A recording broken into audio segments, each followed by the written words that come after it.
یہ تو ان لوگوں کی کہانی ہے جنہوں نے بتوں کو پوجا اور ان کو وہ پروٹوکول دینے لگے، وہ تعظیم دینے لگے، وہ محبت دینے لگے جو اللہ کا حق ہے، جس نے پیدا کیا ہے۔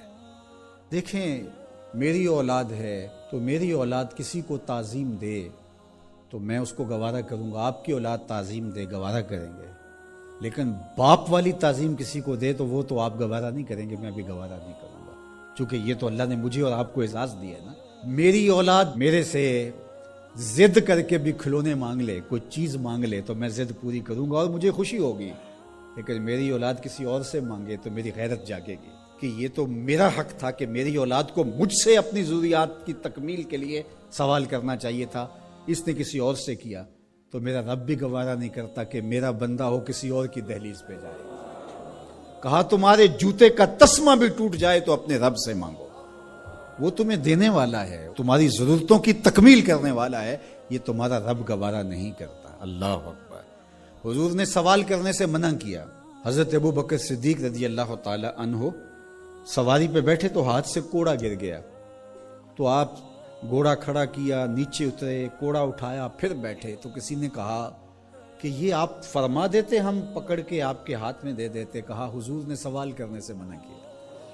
یہ ہیں وہ لوگ جو عمل کرنے والے ہیں اور ہم تو باتیں کرنے والے ہیں۔ والذین آمنوا اشد حبا للہ، اور جو اہل ایمان ہیں وہ اللہ کو ٹوٹ کے چاہتے ہیں، شدید، بلکہ شدید سے آگے اشد ہے لفظ، یہ طلبہ جانتے، اس میں تفضیل ہے۔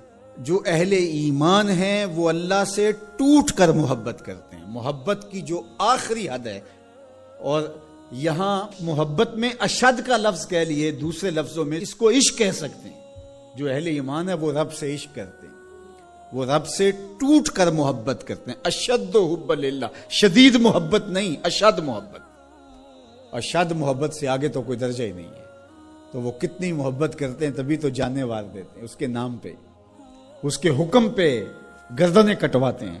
یہ ہے شدید محبت کا روپ۔ اس کا حکم ہوا جیسا ہوا۔ ذرا دیکھیے یہ کتنے لوگ ہیں، آپ کوئی شہر سے آیا ہے، کوئی دیہات سے آیا ہے، کوئی دوسرے شہر سے آیا ہے، کوئی گلیوں سے نکل کے آ گیا ہے، تو یہ کیوں بھاگے بھاگے آ رہے ہیں؟ آج کل تو کسی کے پاس 10 منٹ نہیں ہے، تو آپ کہیں گے جمعہ ہے، رب کا بلاوا ہے، آگے۔ یہاں میں چاہوں تو 1 گھنٹہ گفتگو کروں، آدھا کروں، آپ بیٹھے رہیں گے، پھر چلے جائیں گے۔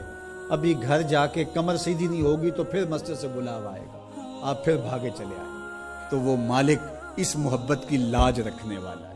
یار اللہ سے محبت بہت بڑی دولت ہے، آج اللہ سے محبت ہم بھول گئے ہیں۔ حضور علیہ الصلوۃ والسلام کی محبت بھی اللہ کی محبت ہے، یہ بات ذہن میں رکھیے گا۔ اس کا یہ مطلب نہیں ہے کہ کوئی شخص حضور کی محبت کی نفی کر دے اللہ کی محبت کا نام لے کر، جس طرح کہ ایک فکر ایسی بھی موجود ہے، لیکن دوسری جانب بھی کچھ ایسی صورتیں اتر گئی ہیں کہ حضور کی محبت اس کا نام لیا جاتا ہے اور اللہ کی محبت بتدریج دلوں سے اس طرح سے ختم کر دی گئی ہے۔ اہل ایمان اللہ سے ٹوٹ کے محبت کرتا، تتجافا جنوبہم عن المضاجع، اور اللہ کی محبت کی وجہ سے راتوں کو ان کی کروٹیں بستروں سے الگ رہتی، وہ خوف اور طمع میں رب کو پکارتے ہیں، کبھی قیام میں، کبھی سجود میں، کبھی رکوع میں، کبھی تسبیح کرتے ہوئے، کبھی تہلیل کے ترانے پڑھتے ہوئے، اس کا مبارک نام لیتے ہوئے، تو اس کے ذکر سے اس کی محبت کا اظہار ہوتا ہے۔